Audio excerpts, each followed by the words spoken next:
Israel పాలస్తీనా మధ్య భీకర పోరు జరుగుతోంది. పాలస్తీనాలో భాగమైన గాజా స్ట్రిప్ నుంచి హమస్ మిలిటెంట్లు జల, వాయు, రోడ్డు మార్గాల మీదుగా ఇజ్రాయిల్పై దాడి చేస్తున్నారు. అక్టోబర్ 7 ఉదయం ప్రారంభమైన ఈ దాడిలో మొదటి రోజే కొన్ని వందలాది మంది ఇజ్రాయిల్ పౌరులు మరణించారు. ఈ దాడికి ప్రతీకారంగా ఇజ్రాయిల్ సైన్యం గాజా స్ట్రిప్ మీద ఉన్న హమస్ మిలిటెంట్ల స్థావరాల మీద ముప్పేట దాడి ప్రారంభించింది. ఇప్పుడు ఎయిర్ స్ట్రైక్స్ చాలా ఉధృతంగా సాగుతున్నాయి గాజా స్ట్రిప్ పైన.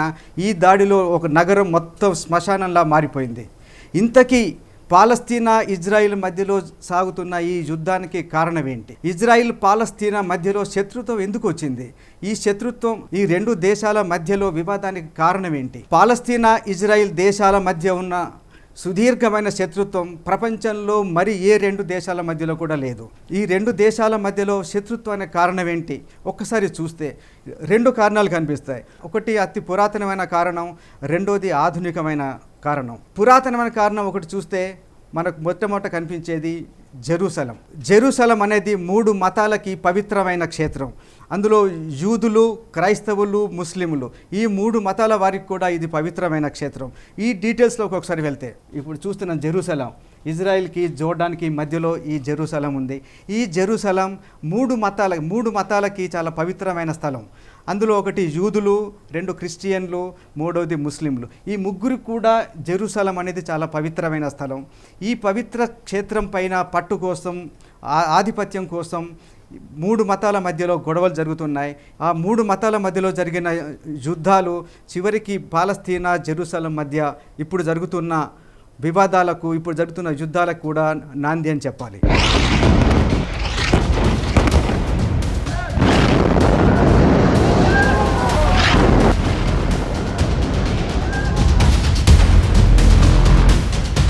మనకు అందుబాటులో ఉన్న చారిత్రక ఆధారాలను బట్టి చూస్తే యూదు మతానికి ఆద్యుడు, మత ప్రవక్త అబ్రహం పుట్టిన స్థలం ఈ జెరూసలం.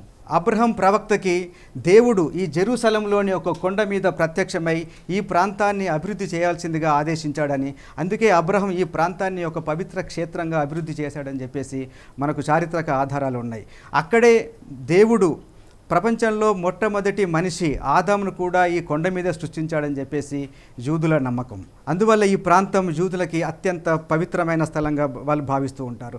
అలాగే యూదుల రాజు కింగ్ సాల్మన్ ఈ ప్రాంతంలో జెరూసలంలోనే మొట్టమొదటి ఆలయాన్ని, టెంపుల్ మౌంట్ని నిర్మించాడు. ఆ టెంపుల్ మౌంట్ ఎలా ఉంటుందో మనం ఒకసారి చూద్దాం. ఇదే యూదు రాజు కింగ్ సాల్మాన్ నిర్మించిన టెంపుల్ మౌంట్ ఆ తర్వాత క్రిస్టియన్ల దాడిలో ధ్వంసం అయిపోయింది.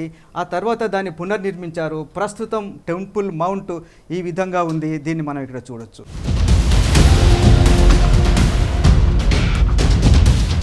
ఆ తర్వాత వచ్చింది క్రిస్టియానిటీ. 2000 సంవత్సరాల క్రితం జెరూసలంకి దగ్గరలో ఉన్న బెత్లెహేంలోనే యేసుక్రీస్తు జన్మించాడు. ఈ యేసుక్రీస్తు జన్మించిన బెత్లెహేం జెరూసలంకి కేవలం 10 కిలోమీటర్ల దూరంలోనే ఉంటుంది. యేసుక్రీస్తుని ఇదే జెరూసలంలో యూదులు సిలువ వేశారని క్రైస్తవుల నమ్మకం. అప్పటి నుంచే యూదులకి, క్రైస్తవులకు మధ్యలో శత్రుత్వం మొదలైంది. ఆ తర్వాత యూరప్లో రోమన్ సామ్రాజ్యం చాలా బలంగా మారిన తర్వాత రోమన్ చక్రవర్తులు ఈ జెరూసలం మీద దాడులు చేశారు.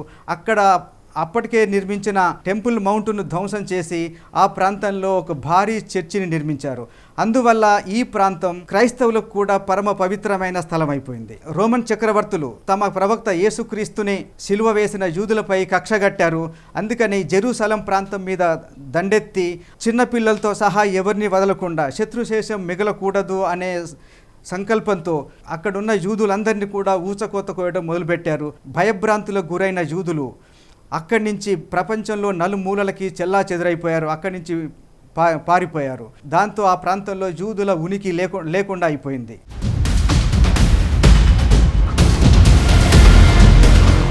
ఆ తర్వాత వచ్చింది ఇస్లాం మతం. మహమ్మద్ ప్రవక్త మక్కా నుంచి జెరూసలంలో ఉన్న ఇదే కొండపైకి వచ్చాడని, ఈ కొండపై నుంచే ప్రవక్త స్వర్గానికి వెళ్ళి మళ్ళీ స్వర్గం నుంచి కొండపైకి వచ్చి మళ్ళీ మక్కాకు వచ్చారని చెప్పేసి ముస్లింల నమ్మకం. అందుకనే ఈ ప్రాంతం జెరూసలం ముస్లింలకు కూడా పవిత్ర స్థలం అయిపోయింది. మహమ్మద్ ప్రవక్త తర్వాత ఈ ప్రాంతంలో ఖలీఫా సామ్రాజ్యం ఏర్పడింది. ఖలీఫాలు జెరూసలంను ఆక్రమించుకొని అక్కడ అల్ అక్సా అనే ఒక పెద్ద మసీదుని నిర్మించారు. ఆ మసీదు ఇప్పటికి కూడా అక్కడ చాలా యథాతథంగా ఉంది. అక్కడ ఇప్పటికీ ప్రార్థనలు జరుగుతున్నాయి. మనం ఇప్పుడు ఒకసారి అల్ అక్సా మసీదును కూడా చూడొచ్చు. ఇదే మనకు కనిపిస్తున్న అల్ అక్సా మసీద్. ఇప్పటికీ ఈ జెరూసలంలో ఉన్న ఈ అల్ అక్సా మసీదులో ఇప్పటికీ ప్రార్థనలు జరుగుతూనే ఉన్నాయి. 19వ శతాబ్దంలో యూరోప్లో ప్రతి జాతి తమకు దేశం ఉండాలనే భావనతో ఉద్యమించడం మొదలుపెట్టారు. అట్లా చాలా జాతి రాజ్యాలు ఏర్పడినాయి. అదే సమయంలో ప్రపంచంలోని నలుదిక్కులా చెల్లా చెదురుగా ఉన్న యూదులు కూడా తమకంటూ ఒక దేశం ఉండాలి, యూదులకు ఒక ప్రత్యేకమైన దేశం ఉండాలనే భావనతో వాళ్ళంతా కూడా తమ మాతృభూమి అయిన జెరూసలం ఆ ప్రాంతాలకు రావటం మొదలైంది. ఒక్కొక్కరుగా ప్రపంచంలో నలుమూలల నుంచి కూడా జెరూసలం ప్రాంతానికి యూదుల రాక ఎక్కువైంది. నెమ్మదిగా ఈ ప్రాంతంలో యూదుల సంఖ్య పెరుగుతూ వచ్చింది. యూదుల కాలనీలు పెరుగుతూ వచ్చినాయి. మనం ఇప్పుడు పాలస్తీనాగా చెప్పుకుంటున్న ఈ ప్రాంతం అంతా కూడా ఒట్టోమన్ సామ్రాజ్యం కింద ఉండేది. అయితే 1914లో మొదలైన మొదటి ప్రపంచ యుద్ధం తర్వాత ఈ ఒట్టోమన్ సామ్రాజ్యం కూలిపోయింది. ఈ ప్రాంతం అంతా కూడా బ్రిటిష్ వారి ఆధీనంలోకి వచ్చింది. అయితే ఇక్కడే యూదులకి ఒక అనుకూలమైన డెవలప్మెంట్ జరిగింది. 1914లో మొదటి ప్రపంచ యుద్ధం మొదలైనప్పుడు ఈ ప్రాంతంలో ఉన్న యూదులతో బ్రిటిష్ సైన్యం ఒక ఒప్పందం చేసుకుంది. అదే బాల్ఫోర్ డిక్లరేషన్. ఈ ఒప్పందం ప్రకారం మొదటి ప్రపంచ యుద్ధంలో యూదులు బ్రిటిష్ సైన్యానికి అండగా ఉండి బ్రిటిష్ తరపున పోరాటం చేస్తే యుద్ధంలో విజయం తర్వాత యూదుల ప్రత్యేక రాజ్యం కోసం వాళ్ళు అండగా ఉండడానికి బ్రిటిష్ ప్రభుత్వం ఒప్పుకుంది. ఇదే ఒప్పందం ప్రకారం ప్రత్యేకమైన యూదు బెటాలియన్లు ఏర్పడినాయి. యూదులు సైన్యంలో చేరి బ్రిటిష్ తరపున పోరాటం చేశారు.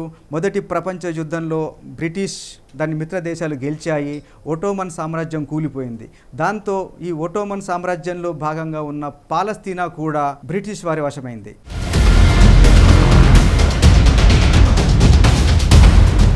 బాల్ఫోర్ తీర్మానం ప్రకారం యూదులకు ప్రత్యేక రాజ్యం ఏర్పాటు చేసుకోవడం కోసం సపోర్ట్ చేయడానికి బ్రిటిష్ వాళ్ళు ఒప్పుకున్నారు. కాబట్టి ప్రపంచంలో నలుమూలలా ఉన్న యూదులంతా కూడా ఈ ప్రాంతానికి రావటం మొదలైంది. అందుకే మనం చూడొచ్చు, మొదటి ప్రపంచ యుద్ధానికి ముందున్న పాలస్తీనా ఏరియాలో యూదుల ప్రాబల్యం కానీ యూదుల ఉనికి కానీ ఏమాత్రం లేదు. ఒక్కసారి మనం ఈ మ్యాప్లో చూద్దాం. 1917లో ఇది మొత్తం మనకు కనిపిస్తుంది అంతా కూడా ఈ గ్రీన్ కలర్లో ఉందంతా కూడా పాలస్తీనా. అక్కడక్కడ మనకు చాలా చిన్నగా కనిపిస్తున్నాయి. ఈ బ్లూ కలర్లో ఉన్నవి అక్కడక్కడ ఉన్నాయి మాత్రమే యూదుల సెటిల్మెంట్లు. చాలా స్వల్పంగా చాలా నెగ్లిజిబుల్గా ఉన్నాయి. ఇది 1917లో మొదటి ప్రపంచ యుద్ధం ముగియటానికంటే ముందు. మనం ఇప్పటిదాకా గమనించవచ్చు, ఇజ్రాయిల్ అన్న భావన లేదు, ఇజ్రాయిల్ అన్న దేశమే లేదు ఇప్పటి వరకు. ఇజ్రాయిల్ అనే దేశం ఎప్పుడు ఏర్పడింది? 1939లో అడాల్ఫ్ హిట్లర్ సామ్రాజ్యవాద కాంక్ష వల్ల రెండో ప్రపంచ యుద్ధం మొదలైంది. ఈ యుద్ధంలో కూడా బ్రిటిష్ దాని మిత్రపక్షాలు విజయం సాధించాయి. దీని తర్వాత ఈ ప్రాంతం అంతా కూడా బ్రిటిష్ వాళ్ళ ఆధీనంలోకి వచ్చేసింది. రెండో ప్రపంచ యుద్ధంలో విజయం తర్వాత ఈ ప్రాంతాన్ని బ్రిటిష్ వాళ్ళు ఐక్యరాజ్య సమితికి అప్పగించారు. నిజానికి పేరుకు ఐక్యరాజ్య సమితి అయినా దాంట్లో పెత్తనమంతా అమెరికా బ్రిటిష్ వాళ్ళదే ఉండేది. వీరి ప్రోద్బలంతో ఐక్యరాజ్య సమితి అప్పటిదాకా ఉన్న పాలస్తీనాను 2 భాగాలుగా విభజించింది. మనం ఒకసారి గుర్తు చేసుకోవచ్చు, 1947లో మన దేశానికి స్వతంత్రం వచ్చింది. స్వతంత్రం ఇచ్చిన టైంలోనే ఇండియా పాకిస్తాన్గా విడదీసింది బ్రిటిష్ ప్రభుత్వం. అలాగే 1948లో ఈ పాలస్తీనా భూభాగాన్ని ఇజ్రాయెల్ అండ్ పాలస్తీనాగా విడదీసింది. ఇందులో 55% భూభాగం ఇజ్రాయెల్కి ఇస్తే 45% భూభాగం పాలస్తీనాకి ఇచ్చారు. ఇక ఇందులో ఇంకొక ముఖ్యమైన అంశం జెరూసలం. ఈ జెరూసలం అనేది 3 మతాలకు చాలా పవిత్రమైన స్థలం కాబట్టి దీన్ని ఏ దేశానికి ఇవ్వకుండా, ఎవరి ఆధీనంలో పెట్టకుండా యునైటెడ్ నేషన్స్ ఆర్గనైజేషన్ దీన్ని అంతర్జాతీయ జోన్గా ప్రకటించి తన కంట్రోల్లోనే ఉంచుకుంది. ఇప్పటిదాకా ఈ ఇజ్రాయెల్ అనేది ఎవరికి చెందకుండా న్యూట్రల్గానే ఉండాలనేది నిర్ణయించారు. మనం ఒకసారి మ్యాప్లో చూడొచ్చు, నిజానికి పాలస్తీనాకి 45%, ఇజ్రాయెల్కి 55% భూభాగం ఇచ్చినప్పటికీ మన మ్యాప్లో అంత భూభాగం కనిపించట్లేదు పాలస్తీనాకి. దానికి కారణం ఏంటంటే ఇజ్రాయెల్ ఉనికిని గుర్తించడానికి ఇష్టపడని పాలస్తీనా 1948లోనే, అంటే ఇజ్రాయెల్ ఏర్పడిన సంవత్సరంలోనే ఆ దేశంపై యుద్ధాన్ని ప్రకటించింది. అయితే అప్పటికే అమెరికా, బ్రిటన్ నుంచి భారీగా సపోర్ట్ ఉండి ఆయుధాలు సమకూర్చుకున్న ఇజ్రాయెల్ ఆ యుద్ధంలో పాలస్తీనాను ఓడించి మరింత ఎక్కువ భూభాగాన్ని తన ఆధీనంలో తీసుకుంది. అందుకనే మనం చూడొచ్చు ఇక్కడ దాని భూభాగం చాలా తక్కువగా కనిపిస్తోంది మనకి. ఇది కూడా ఈ భూభాగాన్ని కూడా 2 ముక్కలుగా చేశారు. ఒకటి ఈ వెస్ట్ బ్యాంక్ ప్రాంతంలో ఉన్న మెయిన్ ల్యాండ్ అయితే, ఇంకోటి ఈ చిన్న భూభాగమైన గాజా స్ట్రిప్. ఈ చిన్న ముక్కని మనం గాజా స్ట్రిప్ అంటున్నాం. ఇప్పుడు ఏదైతే యుద్ధానికి కారణమైంది ఈ గాజా స్ట్రిప్పే. ఈ ఇజ్రాయిల్ చుట్టూ పాలస్తీనా, జోర్డాన్, ఈజిప్ట్, సిరియా ఇట్లాంటి అరబ్ కంట్రీస్ ఉన్నాయి. ఇవన్నీ కూడా ముస్లిం కంట్రీస్. తమ మధ్యలో తమ శత్రు దేశం ఇజ్రాయిల్ ఉనికి ఉండటం ఈ దేశాలు ఎవరికి ఇష్టం లేదు. దాంతో 1967లో ఈ దేశాలన్నీ కలిసి ఇజ్రాయిల్ మీద యుద్ధం ప్రకటించాయి. ఈ యుద్ధంలో కూడా ఇజ్రాయిలే విజయం సాధించింది. ఇజ్రాయిల్ సైన్యం ఈజిప్ట్లో ఉన్న సెనాయి ప్రాంతాన్ని, జోర్డాన్ నుంచి వెస్ట్ బ్యాంక్ని, అట్లాగే సిరియా నుంచి గోలన్ హైట్స్ని కూడా ఆక్రమించుకుంది. ఇక పాలస్తీనా విషయానికి వస్తే దాదాపు ఒక 10% మినహా మొత్తం పాలస్తీనాను కూడా ఇజ్రాయిల్ తన ఆక్రమణలోకి తీసుకుంది. దీంతో పాలస్తీనా ఉనికి లేకుండా అయిపోయింది.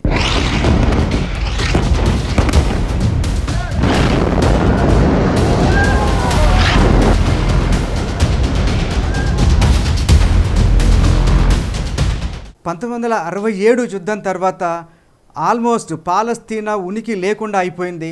దీంతో పాలస్తీనియన్లు తట్టాబుట్టా సర్దుకొని మొత్తం చుట్టుపక్కల ఉన్న అరబ్ దేశాలకు వలసపోయారు.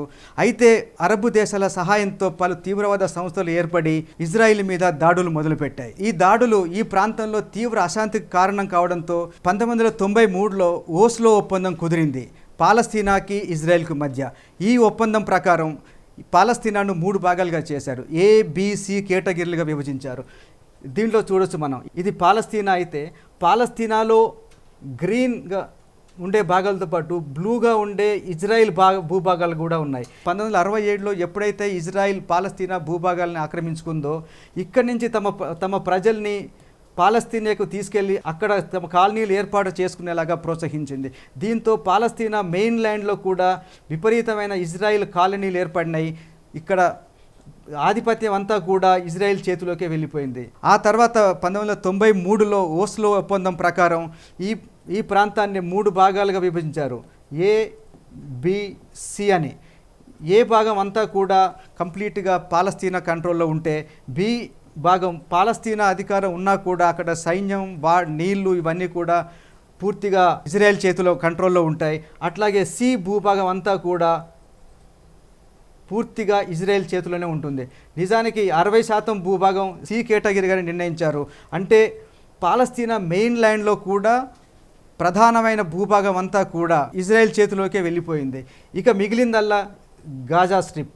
ఈ గాజా స్ట్రిప్లో మాత్రం హమస్ తీవ్రవాదులు, ఇజ్రాయిల్ సైన్యం పాలస్తీనాని ఆక్రమించుకొని తమ సెటిల్మెంట్లను ఏర్పాటు చేసుకోవడం, తమ ప్రజలని అక్కడికి వెళ్ళి స్థిరపడేలాగా ప్రోత్సహించడం, ఇది నచ్చని హమస్ తీవ్రవాద సంస్థ సాయుధ పోరాటం ప్రారంభించింది. ముఖ్యంగా ఈ హమస్ తీవ్రవాద సంస్థ ఈ గాజా స్ట్రిప్లో కేంద్రీకృతమైపోయి కంప్లీట్గా పరిపాలనని తన చేతిలోకి తెచ్చుకుంది. ఇప్పుడు జరుగుతున్న యుద్ధం కూడా ఈ హమస్ మిలిటెంట్లు ఇదే భూభాగం నుంచి, ఈ గాజా స్ట్రిప్ నుంచి మెయిన్ ల్యాండ్ ఇజ్రాయిల్ మీద దాడులు చేస్తున్నారు. ఇక్కడే ఇజ్రాయెల్ మరో వ్యూహం పన్నింది. ఈ గాజా స్ట్రిప్, పాలస్తీనాలో భాగంగా ఉన్న ఈ గాజా స్ట్రిప్కి ఈ పాలస్తీనా మెయిన్ ల్యాండ్కి ఎట్లాంటి సంబంధాలు లేకుండా చేయడం కోసం దీని చుట్టూ భారీ గోడను నిర్మించేసి ఇటువైపు నుంచి రాకపోకలు లేకుండా నిషేధించింది. దీంతో ఈ హమస్ తీవ్రవాద సంస్థ కేవలం గాజా స్ట్రిప్కు మాత్రమే పరిమితం అయ్యేలాగా చేసింది. అయితే ఇదే ఇప్పుడు హమస్ మిలిటెంట్లు ఇజ్రాయెల్పై దాడులు ఉధృతం చేస్తున్నారు. ఇజ్రాయెల్ అనే భూభాగం ఉనికిని వాళ్ళు గుర్తించడానికి ఇష్టపడడం లేదు. మా మాతృభూమిని ఇజ్రాయెల్ ఆక్రమించిందనే భావనతో ఉన్న హమస్ తీవ్రవాదులు ఇజ్రాయెల్పై నిరంతరాయంగా దాడులు చేస్తూనే ఉన్నారు.